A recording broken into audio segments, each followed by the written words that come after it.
Hello everyone. अब मैं जो आपको करवाने जा रहा हूँ एक्सरसाइज 3.4 का फर्स्ट क्वेश्चन देखो क्या है। Solve the following pair of linear equation by the elimination method and the substitution method.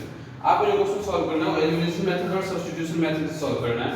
तो इससे पहले की जो भी लेक्चर्स है उसमें मैंने सब्स्टिट्यूशन मेथड और एलिमिनेशन मेथड के जो है क्वेश्चन सॉल्व करवाए हैं, तो आप वहां से देख सकते हो अगर नहीं समझ में आया तो। और एक बार मैं आपको फिर से करवाता हूँ। देखो x plus y equals to क्या है 5 एंड सेकंड इक्वेशन क्या है x minus 3y equals to 4। इस दो इक्वेशन को हम दोनों मेथड से सॉल्व करके दिखाते हैं आपको। तो फर्स्ट हमने इसे इक्वेशन फर्स्ट कंसीडर किया, इसको सेकंड। तो देखो सब्स्टिट्यूशन मेथड से पहले बताता हूं। सब्स्टिट्यूशन मेथड में हम क्या करते हैं, इन दोनों में से किसी एक इक्वेशन से आप x या y की वैल्यू फाइंड करो और सेकंड इक्वेशन में पुट कर दो। तो ये लो, मैं यहां से x की वैल्यू फाइंड करता हूं फ्रॉम इक्वेशन फर्स्ट। तो x की value x plus y equals to 5 है, means x equals to 5 minus y। ये आपके पास x की वैल्यू आ गई। अब पुट वैल्यू ऑफ x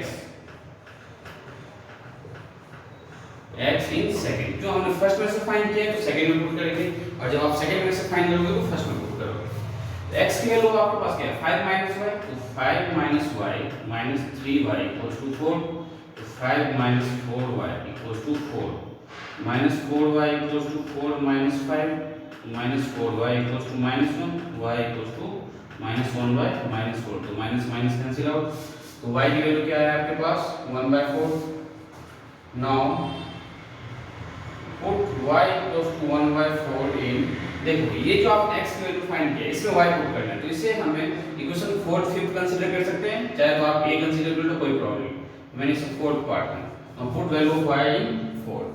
अब 4th क्या है आपके पास x equals to 5 minus y means x equals to 5 minus y की वैल्यू क्या आपके पास 1/4। एलसीएम लो 1 और 4 का, तो 4 1 4 जा 4, तो 5 4 जा 20 minus 1, तो 19/4। ये x की वैल्यू आ गई आपके पास। ये कौन सा मेथड था आपका सब्स्टिट्यूशन मेथड। अब एलिमिनेशन मेथड में देखो हम क्या करते हैं, इस x और y के साथ जो कोएफिशिएंट होता है, कोएफिशिएंट मींस जैसे y का कोएफिशिएंट यहाँ पे -3 है, यहाँ x का कोएफिशिएंट 1 है, यहाँ x का कोएफिशिएंट 1 है, तो x या y किसी एक का कोएफिशिएंट आपको सेव करना होता है। तो देखो x plus y equals to 5 and x minus 3y equals to 4। यहाँ पे x का जो कोएफिशिएंट है ऑलरेडी सेम, तो हम इन दोनों इक्वेशन को डायरेक्टली सॉल्व कर सकते हैं।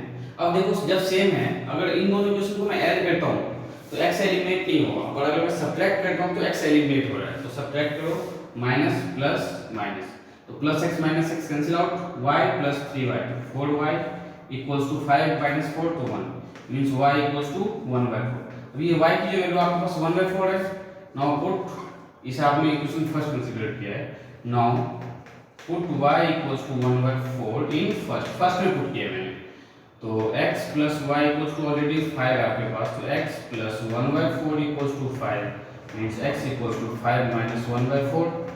एलसीएम लो, 1 और 4 का, तो 4 5 4 जा 20 minus 1, तो 19/4। ये था सब्स्टिट्यूशन मेथड। तो एलिमिनेशन मेथड और सब्स्टिट्यूशन मेथड समझ में आया होगा आपको। अब मैं इसमें आपको बाकी के पार्ट बताता हूँ। तो सेकंड थर्ड पार्ट देखो आप एनसीईआरटी की बुक में जो 3.4 है सॉल्व कर सकते हो। फोर्थ पार्ट में थोड़ी प्रॉब्लम हो सकती है आपको, तो फोर्थ पार्ट में मैं थोड़ा हिंट देता हूँ आपको जिससे आप सॉल्व कर पाओ फोर्थ पार्ट को भी बहुत इजीली से। तो फोर्थ पार्ट जो आपके पास, फोर्थ पार्ट क्या है देखो, x/2 plus 2y/3 equals to -1 and x minus y/3 equals to 3। तो देखो इसमें डिनोमिनेटर में जो नंबर्स है इससे आपको सॉल्व करने में प्रॉब्लम हो सकती है। तो डिनोमिनेटर को नंबर को रिमूव करने का मेथड क्या है, जो डिनोमिनेटर में नंबर्स है आप उसका एलसीएम लो। 2 और 3 का एलसीएम क्या होगा आपका 6 होगा, तो 6 से आप फर्स्ट इक्वेशन को मल्टीप्लाई कर दो। तो मल्टीप्लाई इक्वेशन मल्टीप्लाई फर्स्ट मतलब equation first by 6। Now 6 multiply by x/2 plus 6 multiply by 2y/3 equals to -1 into 6।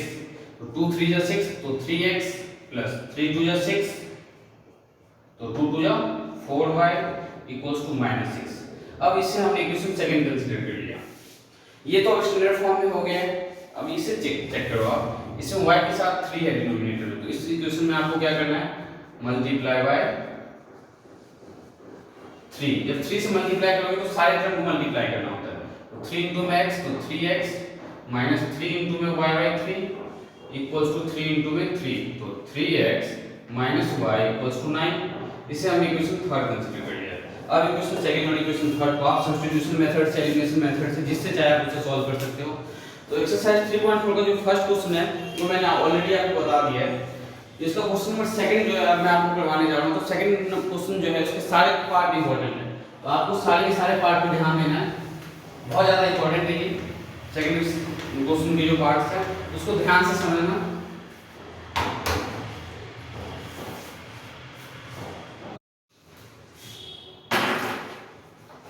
तो क्वेश्चन नंबर सेकंड का देखो क्या बोल रहा है, form the pair of linear equation in the following problem and find their solution if they exist. अगर solution exist करता है तो आपको फाइंड करना है बाय एलिमिनेशन मेथड। देखो फर्स्ट क्वेश्चन क्या कह रहा है, if we add 1 to the numerator and subtract. तो क्वेश्चन मैं लिख देता हूं जिससे समझने में आसान हो आपके लिए। If we add 1 to the numerator and subtract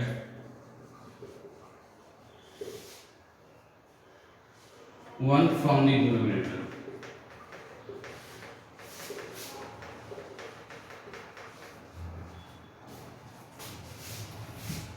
fraction reduces to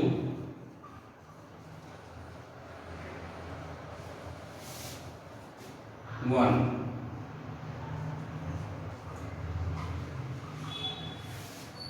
it become 1 by 2 if we only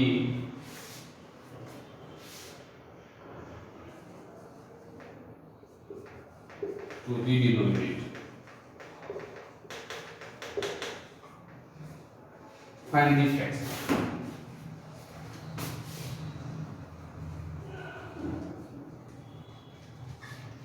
सबसे पहले बेसिक क्या है फ्रैक्शन, हमें पता है कि फ्रैक्शन किस फॉर्म में होता है, 2/3, 4/5 इसी फॉर्म में होता है। इसे हम बोलते हैं न्यूमरेटर पार्ट और इसको बोलते हैं हम डिनोमिनेटर। ठीक है, ये था बेसिक। अब देखो हमें न्यूमरेटर नहीं पता, तो let the numerator will be x and the denominator will be y.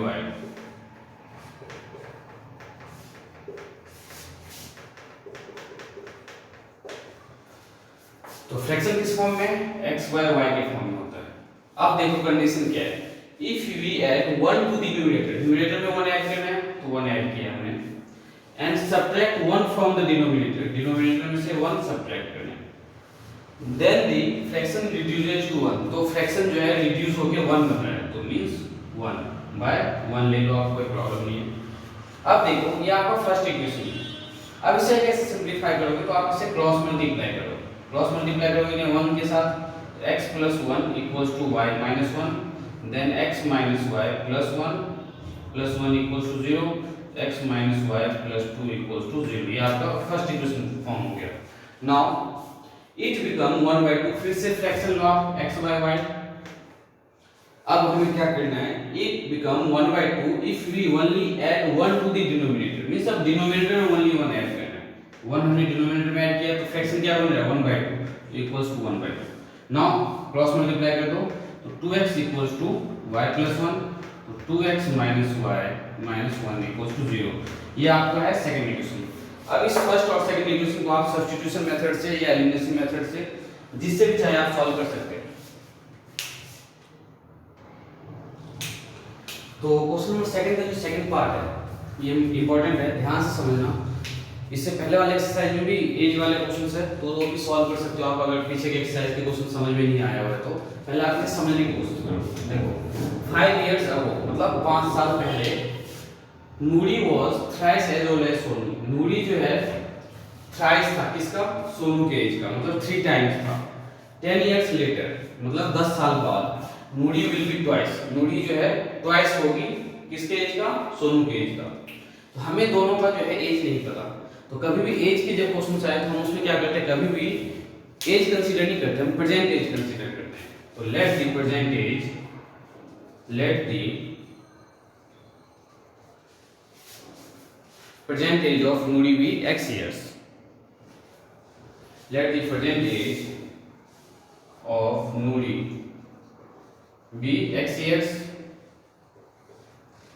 and the present age of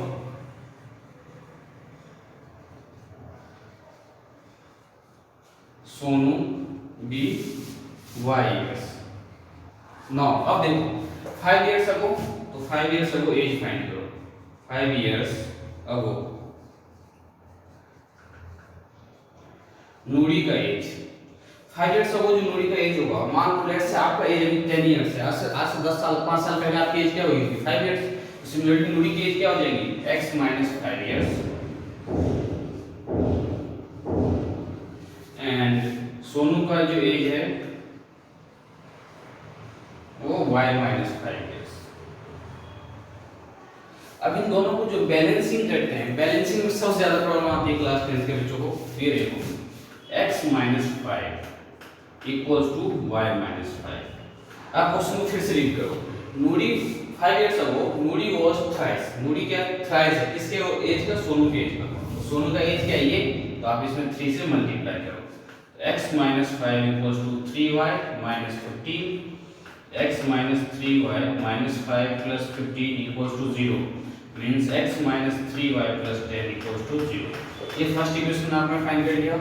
now 10 years later, तो 10 years later मतलब 10 साल बाद, तो नूरी की एज क्या हुई होगी, नूरी एज x plus 10 years, क्योंकि अब से 10 साल बाद जो उसका एज होगा वो क्या होगा, x plus 10 years, और जो सोनू का एज होगा वो आपका y plus 10 years। अब फिर से इक्वेशन को बैलेंस करने के लिए x plus 10 equals to y plus 10, दोनों को इक्वल रखो। अब देखो क्या बोला था, Noori will be twice, Noori twice है किसके, as well as Sonu, Sonu के एज का ट्वाइस है, ये लो, तो x plus 10 equals to 2y plus 20, तो x minus 2y plus 10 minus 20 equals to 0, x minus 2y minus 10। अब ये जो फर्स्ट और सेकंड इक्वेशन को जब आप सॉल्व करोगे तो यहाँ से आप x और y फाइंड करोगे, और x और y फाइंड करने का मतलब है आपने इनका एज फाइंड कर लिया। तो ये क्वेश्चन आपके समझ में आ गया होगा, क्वेश्चन सेकंड का second part. Now question second का जो थर्ड पार्ट है, और इसके साथ साथ 2-3 क्वेश्चन मैं एक साथ करवाऊंगा जिससे आपको ज्यादा अच्छे से समझ में आए।